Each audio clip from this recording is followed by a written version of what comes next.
This is OwlUp, where learning happens in minutes, not hours. For a deeper journey, explore all our courses at owlup.co. Now, let's dive in.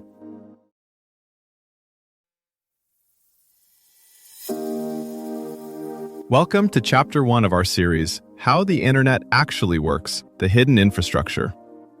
In this episode titled, What is the Internet? Not What You Think, we'll take a journey back in time to uncover the surprising origins of the Internet and how it evolved into the essential tool we rely on today. So, let's dive in.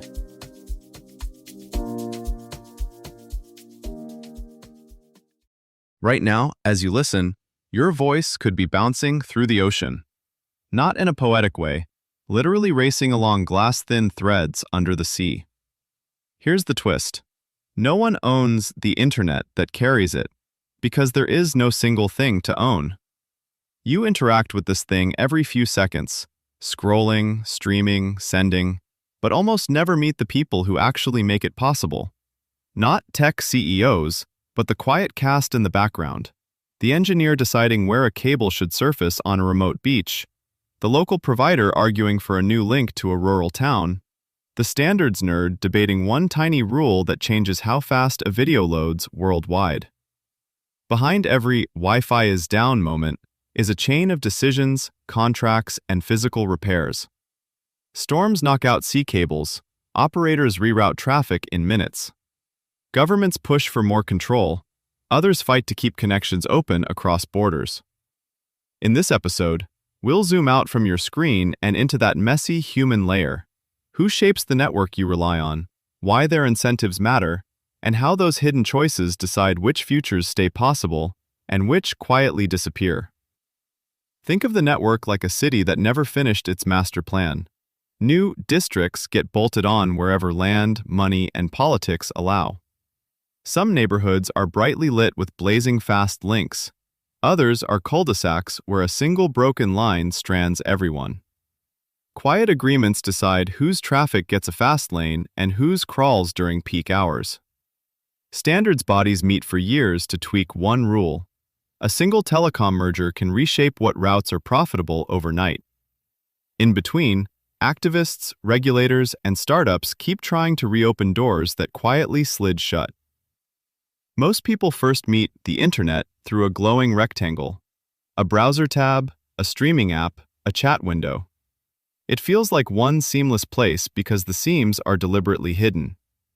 Underneath, what actually holds everything together are a few shared rules, protocols, that every participating network agrees to follow, even while competing fiercely on everything else. That's the strange paradox: coordination without central command. Your device doesn't negotiate separately with every company between you and a server in another country. It speaks a common language, like TCP/IP and friends, that says, here's how to label information, break it into chunks, and put it back together. As long as other systems respect the same grammar, your messages can hop across hostile borders, corporate rivalries, and wildly different technologies. This rules, not rulers approach has consequences. When the rules are open and interoperable, a tiny startup can plug into the same global fabric as a trillion-dollar firm. That's how the web itself emerged on top of existing infrastructure. Nobody had to ask 10,000 operators for permission.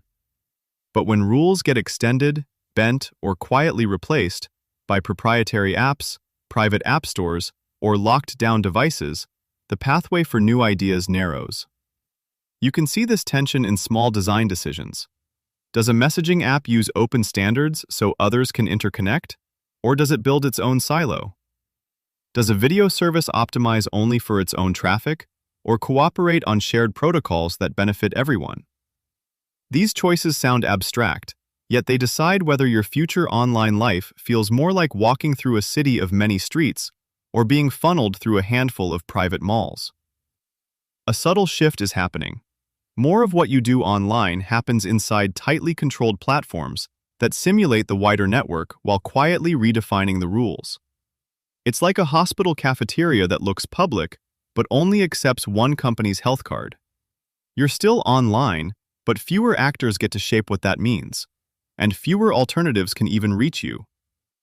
Understanding that difference between the open rulebook and the closed replicas is key to seeing what's at stake as the next generation of services, devices, and laws arrives. A concrete example. In 2010, a small company launching video calls had to rent capacity from larger carriers, but it didn't need to beg each one for a custom hookup. Using standard protocols, it could send its packets through whoever offered decent terms that month. When one carrier raised prices, traffic shifted to others almost invisibly. That flexibility is why new players can appear quickly and vanish just as fast if they ignore those shared rules. Contrast that with a big messaging app that keeps everything inside its own walls. It may still traverse many networks underneath, but it doesn't let other services plug in.